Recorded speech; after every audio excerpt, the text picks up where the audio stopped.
Turkish এয়ারলাইন্সের ফ্লাইটটি নামার কথা ছিল ঢাকাস্থ হজরত শাহজালাল রহমাতুল্লাহি আন্তর্জাতিক বিমানবন্দরে, কিন্তু ভারী বৃষ্টি ও বজ্রপাতের কারণে ঢাকার আকাশে ঘুরেও অবতরণ করতে পারেনি টার্কিশ এয়ারলাইন্সের ফ্লাইট।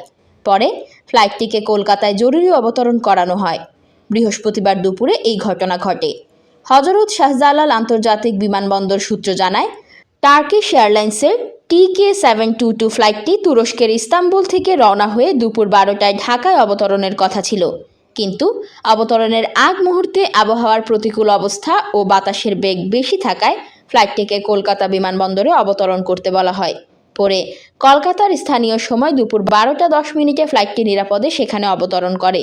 এদিকে ক্যাথে প্যাসিফিকের হংকং থেকে ঢাকাগামী কার্গো ফ্লাইটটি দুপুর 12টার দিকে ঢাকায় অবতরণের কথা ছিল।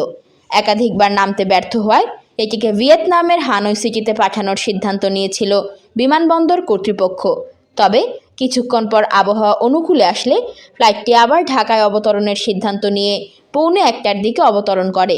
এছাড়া ব্যাংকক থেকে ঢাকাগামী থাই এয়ারওয়েজের TG321 ফ্লাইটটি 45 মিনিট এবং সিঙ্গাপুর থেকে ঢাকাগামী SQ448 ফ্লাইটটি 30 মিনিট ঢাকার আকাশে চক্কর দিয়ে অবশেষে অবতরণ করে। দুপুর পৌনে 1টা থেকে ফ্লাইট চলাচল স্বাভাবিক হয়।